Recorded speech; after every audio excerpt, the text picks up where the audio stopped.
ya, ada data Globokan untuk Indonesia di tahun 2022. Ternyata untuk laki-laki kanker paru itu menduduki yang nomor 1 nih untuk kematian yang tertinggi. Sedangkan yang perempuan itu nomor 3 setelah kanker payudara dan kanker serviks. Oke, jadi kita tuh mengenal ada yang namanya overall survival, angka ketahanan hidup dalam 5 tahun. Kalau misalnya orang yang sudah terdeteksi menariknya, semakin dia tinggi stadiumnya, angka harapan itu akan berkurang, begitu. Nah, sudah diketahui sel kankernya, kita bisa lakukan pemeriksaan tambahan, pemeriksaan IHK atau imunohistokimia. Itu pemeriksaan yang lebih spesifik untuk menentukan jenis sel kankernya.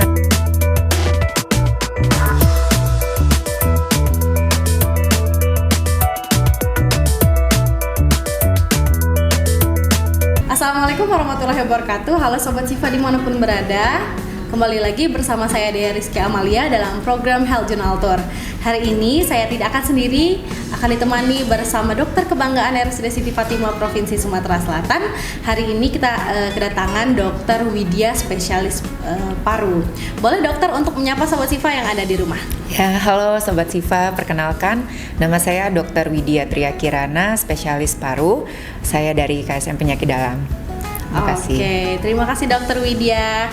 Jadi Sobat Sifa, kita masih dalam momentum Hari Kanker Sedunia yang diperingati setiap tanggal 4 Februari ya. Nah, kali ini kita akan membahas salah satu jenis kanker dengan angka kematian tertinggi, yaitu kanker paru.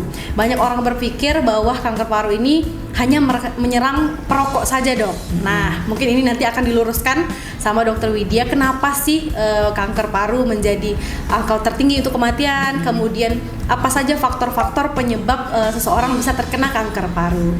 Hari ini kita sudah hadirkan Dokter Widya, akan kita bahas lebih detail. Baik, halo Dokter Widya, apa kabarnya? Dea. Alhamdulillah sehat, Dea gimana? Alhamdulillah sehat juga dokter. Senang sekali bisa ngobrol bareng Dokter Widya ya. Karena Dokter Widya ini Sobat Sifa merupakan dokter yang lumayan baru di RSUD Siti Fatimah. Udah berapa bulan, Dok? Ini mungkin jalan 7 atau 8 bulan ya. Oke, jadi masih mungkin belum terlalu banyak yang melihat nih ya sama wajah Dokter Widya.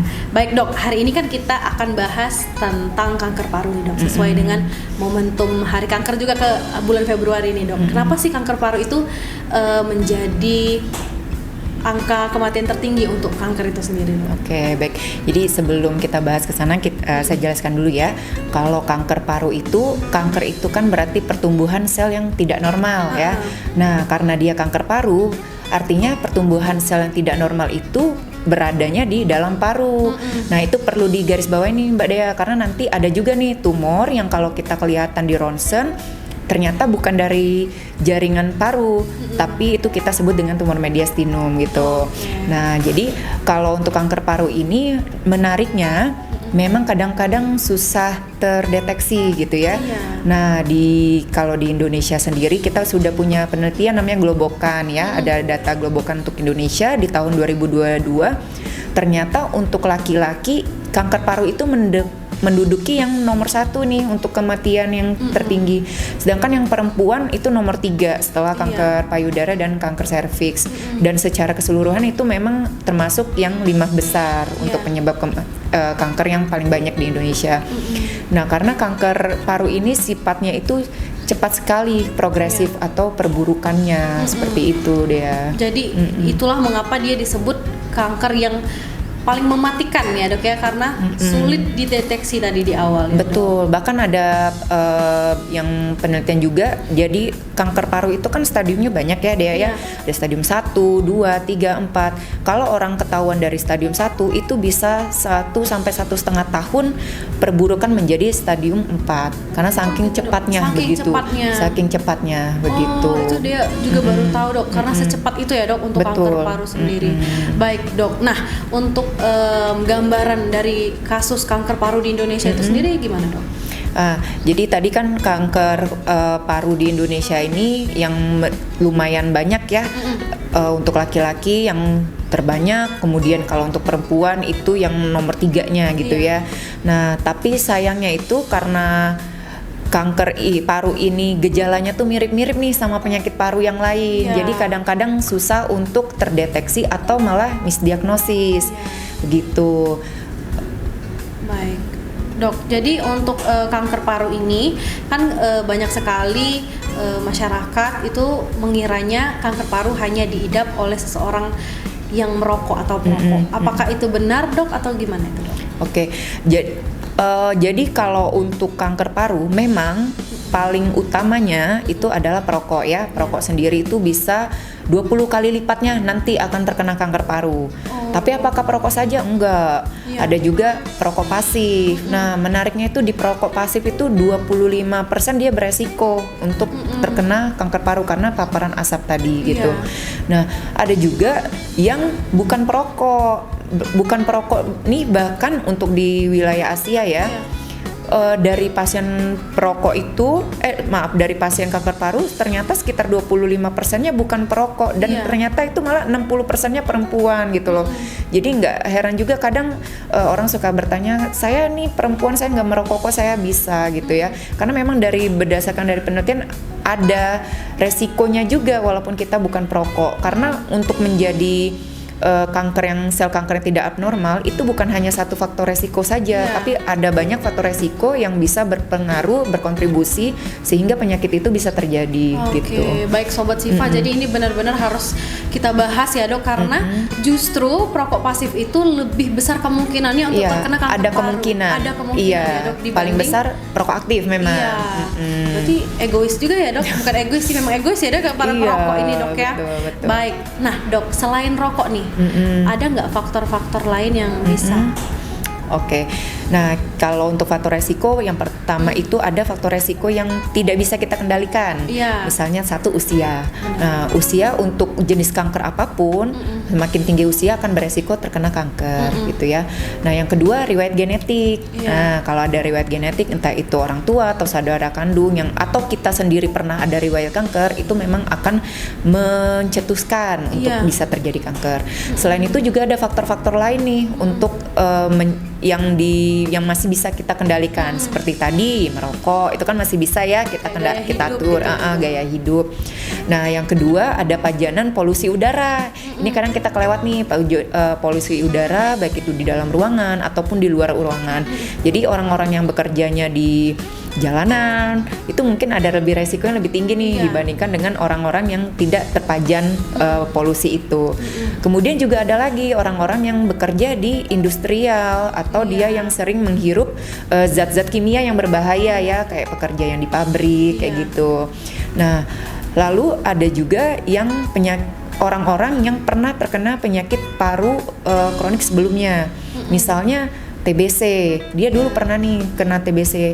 Itu ternyata ada kita juga penelitiannya kalau orang yang dulu pernah TBC itu ada kemungkinan resiko untuk kanker paru di usia dia yang sudah lanjut gitu. Atau juga pasien-pasien dengan penyakit paru obstruksi kronik gitu. Jadi untuk mencetuskan terjadinya kanker paru itu banyak sekali faktor resikonya gitu, baik yang bisa kita kendalikan maupun yang tidak bisa kita kendalikan. Bukan hanya sekedar rokok aja ya, Dok. Tapi kebanyakan itu berarti tentang pola hidup, gaya hidup kita ya, Dok? Iya, betul. Nah, untuk gejala dari kanker paru ini sendiri, Dok, ada nggak dia ini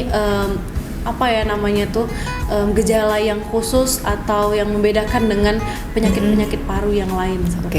Jadi kalau gejala kanker paru ini sebenarnya dia tuh mirip-mirip ya dengan penyakit yang lain, apalagi kita itu kadang sering misdiagnosisnya dengan TBC gitu. Nah, karena pada pasien kanker paru ini dia sama-sama akan mengeluhkan batuk yang lama. Batuk lebih dari 2 minggu, baik itu batuk kering, berdahak atau batuk bercak darah gitu. Nah, kemudian juga dia bisa mengeluhkan ada sesak nafas, mengeluhkan penurunan berat badan, nafsu makan menurun. Ini kan sama banget kayak TB ya? Bener, sama banget kayak TB gitu ya. Nah, tapi dia juga ada gejala-gejala tambahan. Nah, gejala tambahan ini tidak semua pasien mengalami semua ya, maksudnya beda-beda pasien juga akan ada beda-beda gejalanya. Gejala tambahannya misalnya nih si tumornya itu sudah menyerang ke kepala ya, dia akan menimbulkan gejala yang berhubungan dengan neurologis, misalnya penurunan kesadaran atau sakit kepala hebat atau kelemahan badan gitu. Bisa juga kalau dia ada muncul nodulnya di pita suara, suaranya jadi berubah jadi serak gitu. Nah, atau juga misalnya dia sudah sampai penyebaran ke tulang, dia mengeluh nyeri yang sangat hebat atau patah tulang yang tidak normal gitu.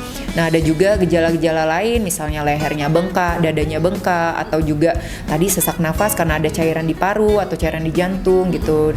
Dan terkait dengan penyebaran sel tumornya ke organ-organ yang dia tuju gitu. Oke, Dok.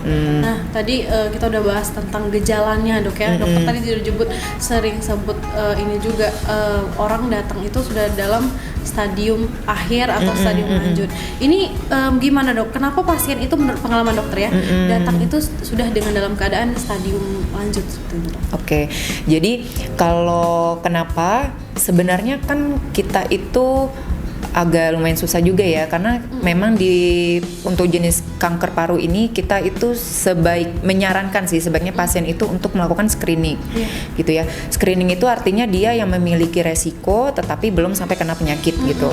Nah, screening ini ditujukan untuk pasien-pasien yang usianya di atas 45 tahun, ada perokok aktif, atau dia pernah berhenti merokok nih kurang dari 10 tahun gitu, atau orang-orang yang kena tadi yang berhubungan dengan kerja yang paparan zat karsinogen atau dia dari WTB segala macam, atau pasien yang dia 40 tahun tapi dari riwayat kanker. Nah, masalahnya kan tidak semua orang itu mau meluangkan waktunya untuk screening, karena screening juga itu bukan menjadi program rutinitas yang akan selalu ditanggung, karena screening ini nanti akan berhubungan dengan pemeriksaan CT scan gitu. Nah, kemudian juga untuk deteksi dininya, karena ya pasien itu kadang mungkin sering mengabaikan keluhannya. Misalnya ada keluhan batuk, minum obat batuk nih, batuknya rendah karena obat tadi untuk menghilangkan gejala. Tapi kan tapi keluhan itu akan selalu muncul, cuma keluhannya diabaikan kayak gitu. Atau juga memang selain dari faktor kesadaran pasien, ada juga pasien yang tidak memiliki akses mau berobat gitu ya. Mungkin pasiennya yang berada di daerah terpencil atau kabupaten yang susah untuk ke rumah sakit gitu. Jadinya telat untuk memeriksakan dirinya ke dokter gitu. Itu tadi beberapa kenapa ya, Dok ya? Betul. Baik, Dok. Nah, kalau misalnya kanker paru ini, Dok, apakah mungkin terjadi pada usia dini atau memang banyak terjadi pada yang udah usia lanjut seperti itu?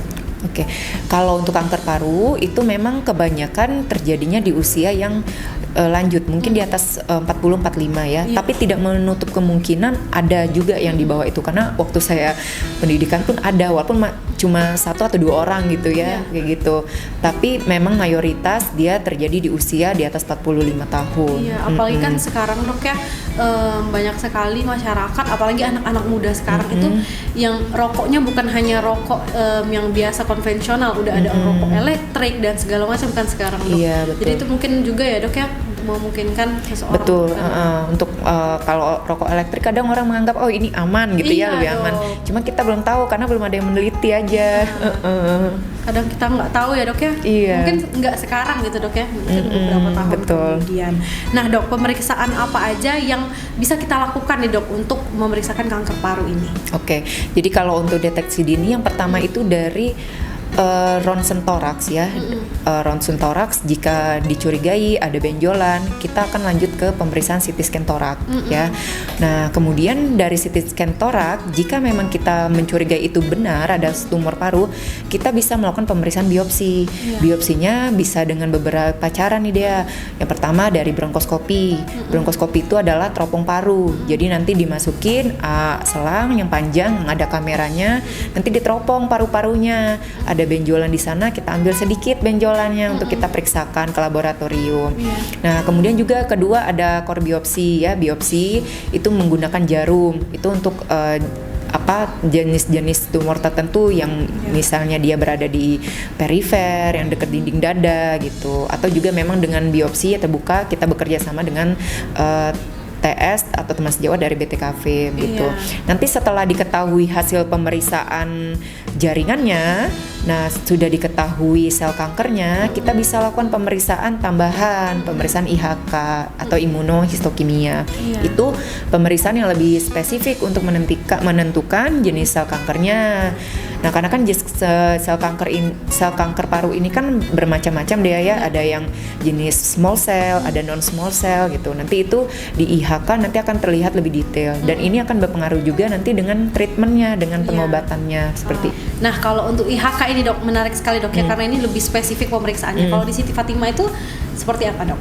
Ya, kalau di Siti Fatimah kita alhamdulillah sudah ada untuk pemeriksaan IHK-nya deh. Jadi ini juga akan memudahkan para dokter untuk mengetahui lebih pasti jenis sel kankernya, kemudian juga memudahkan untuk pasien agar dia bisa mendapatkan pengobatan yang lebih tepat gitu. Oke, mungkin ini pelayanan ini di belakang layar ya dok ya. Betul. Pasien-pasien itu kan belum mengetahui. Nah, Sobat Sifa khususnya yang di Sumatera Selatan, apabila ingin memeriksakan terkait kanker, apalagi kanker paru ya dok ya, bisa datang ke RSUD Siti Fatimah karena kita udah ada pelayanan IHK tadi. Nah dok, kalau misalnya seseorang udah terdeteksi nih kanker paru nih dok, apa aja nih pilihan terapi yang bisa kita lakukan? Oke, jadi kalau untuk pilihan terapinya itu bermacam-macam dia ya, tergantung dengan satu jenis sel kankernya, dua stagingnya, yang ketiga performa status pasiennya gitu. Nah, kalau untuk stadium tadi kan saya bilang ada 1, 2, 3, 4 ya, itu yang bedain apa? Itu bedain dari ukuran sel tumornya, terus dia ada penyebaran ke kelenjar getah bening atau tidak, atau penyebaran ke organ lain atau tidak. Untuk stadium-stadium awal, itu misalnya stadium 1 atau stadium 2A atau 3A, itu masih bisa dilakukan pembedahan. Nah, sebelum itu jadi penanganan kasus kanker paru ini bersifat multidisiplin dia.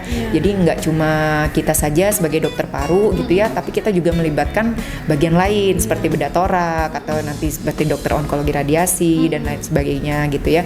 Nah, untuk pembedahan nanti itu akan dilakukan oleh teman sejawat dari BTKV gitu, untuk dilakukan BTKV. Nah, selain pembedahan itu juga ada pengobatan dengan radioterapi, radiasi. Ini untuk pada pasien-pasien yang memang paliatif atau setelah kemoterapi begitu, itu juga bisa dilakukan. Dan yang ketiga ini ada terapi sistemiknya, dengan satu bisa dengan kemoterapi. Kemoterapi pun bermacam-macam, ada yang kemoterapi lewat infus, ada kemoterapi oral, itu nanti sesuai dengan hasil pemeriksaan yang tadi, pemeriksaan lebih spesifik tadi. Dan juga ada juga imunoterapi gitu. Oke. Jadi dok, kalau misalnya kanker ini kan identik banget kalau masyarakat awam ya dok, mengenalnya itu kanker pasti kemo, ya dok ya. Nah, untuk di Siti Fatimah ini sendiri dok ya, kan kemo itu kan udah apa ya dok, mendengarnya aja udah ngeri, apalagi mungkin dengan biaya-biaya yang dikeluarkan nantinya dok. Nah, kalau di Siti Fatimah itu sendiri untuk pelayanan kemonya bisa di cover BPJS atau gimana dok? Ya, jadi kalau untuk di Siti Fatimah sebenarnya bukan di Siti Fatimah aja ya, di semua rumah sakit yang melayani pelayanan kanker, kemoterapi itu bisa ditanggung oleh BPJS dia. Bahkan untuk pasien-pasien dengan mutasi gen tertentu yang mendapatkan target terapi itu juga bisa ditanggung oleh BPJS. Tapi kalau untuk di Siti Fatimah kita masih pengembangan ya. Semoga nanti di tahun ini bisa benar-benar diwujudkan gitu ya untuk pelayanan kemoterapinya. Oke, baik, itu informasi yang penting ya dok ya untuk masyarakat Sumatera Selatan. Nah dok, ini pertanyaan mungkin pertanyaan orang yang banyak dan awam ya dok ya. Kalau seseorang udah terdeteksi kanker, pasti kita udah takut duluan gitu dok, kayak aduh udah nggak lama lagi nih umurnya gitu dok ya. Nah, bagaimana dengan kanker paru-paru ini dok? Bagaimana apakah bisa sembuh gitu dok? Gimana harapan hidup orang yang sudah terkena kanker paru? Oke. Jadi kita tuh mengenal ada yang namanya overall survival, angka ketahanan hidup dalam 5 tahun. Kalau misalnya orang yang sudah terdeteksi, menariknya semakin dia tinggi stadiumnya, angka harapan itu akan berkurang begitu. Nah, pasien dengan yang stadium 1, stadium 2 itu angka harapan hidupnya lebih tinggi dibandingkan yang stadium akhir gitu ya.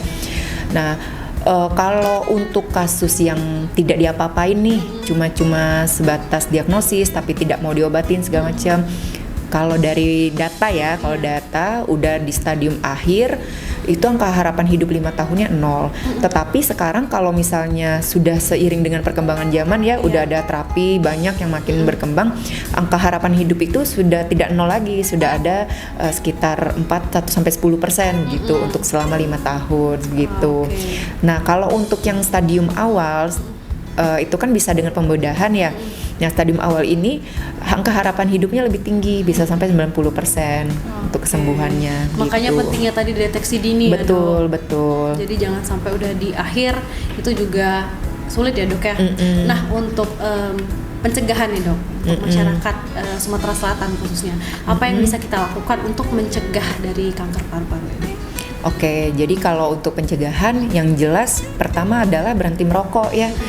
Tidak bisa dipungkiri ya, karena kan merokok itu beresiko tinggi sekali untuk terjadi kanker paru. Bukan ya. hanya paru aja, Dok. Betul, ya? untuk semua penyakit ya gitu.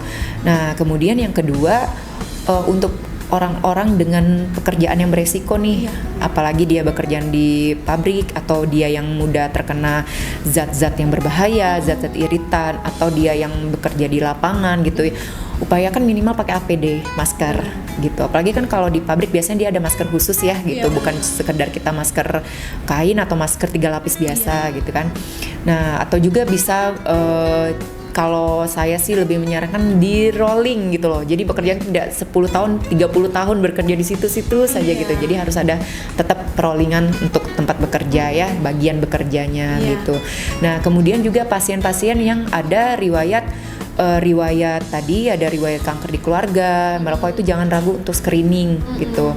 Dan pasien-pasien yang dengan keluhan ada riwayat tuberkulosis gitu juga disarankan juga nanti bisa screening. Dan yang paling penting adalah kalau misalnya pasien nih sudah didiagnosis penyakit oleh dokternya atau sedang minum pengobatan, kita kan seringnya itu dari TB nih dia, kadang-kadang TB dahaknya negatif didiagnosis dengan TB dengan kanker paru. Itu kan selama ini kan hanya mengambil obat gitu ya, kalau misalnya pasiennya kembali ke puskesmas gitu ya. Nah, pasiennya ini jangan ragu untuk menyampaikan keluhannya ke dokter gitu. Jadi kalau memang merasakan sudah 2 bulan, 3 bulan minum obat itu masih ada keluhan, jangan ragu, sampaikan saja ke dokter yang ada di puskesmas itu agar bisa diberikan rujukan untuk pemeriksaan lebih lanjut gitu. Itu juga mempermudah dari nakesnya juga ya, Dok, untuk memeriksa terkait kanker paru. Dok, ada nggak cerita atau pengalaman dokter dalam menangani khususnya kanker paru ini ya, Dok, yang unik gitu, Dok? Atau seseorang yang kanker paru yang sembuh gitu, Dok, ada nggak, Dok? Jadi kalau selama saya pengalaman itu memang banyak yang unik-unik gitu ya. Bisa kita bilang itu miracle, keajaiban gitu loh.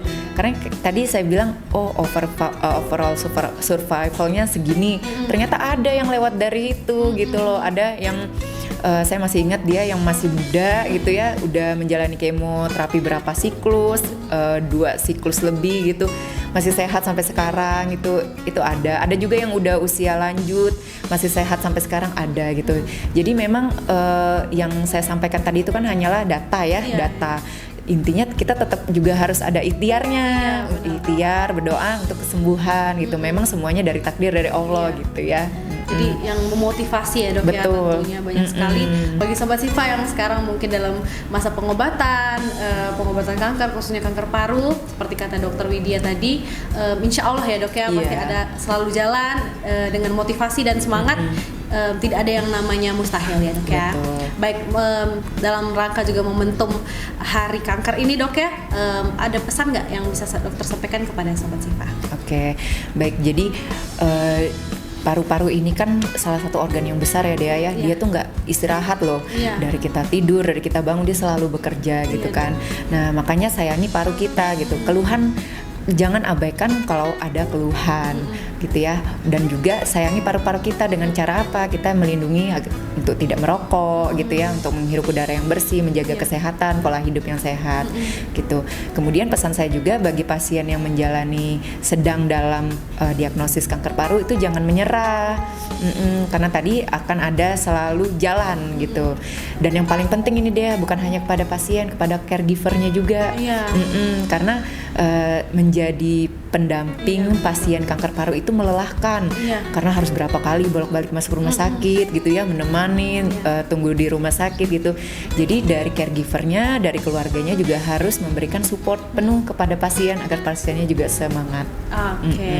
Baik, terima kasih dokter ya, pesannya sangat bermakna sekali ya dok, apalagi terkait kanker paru ini, dan juga untuk mungkin perokok-perokok pasif harus lebih straight lagi dok ya, katakan tidak pada perokok mungkin bisa dok ya, kita gaungkan seperti itu. Baik Sobat Sifa, itu tadi obrolan singkat kita yang tentunya sangat edukatif sekali yang sudah disampaikan oleh dokter Widya.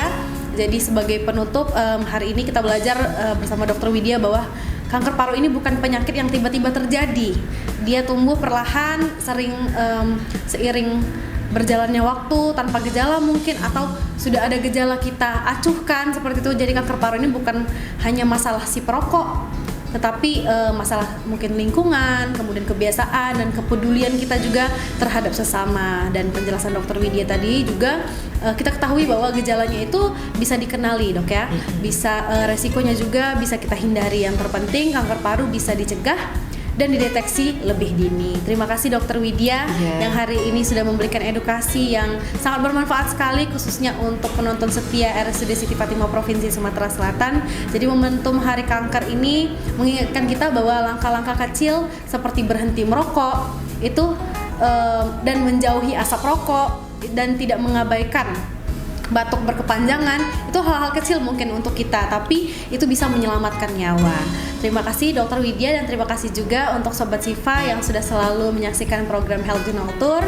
Jangan lupa untuk selalu menyaksikan YouTube channel kami di RSUD Siti Fatimah Provinsi Sumatera Selatan.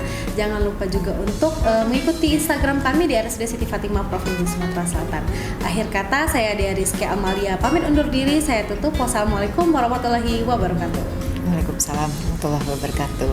RSUD Siti Fatimah Provinsi Sumatera Selatan, We protect.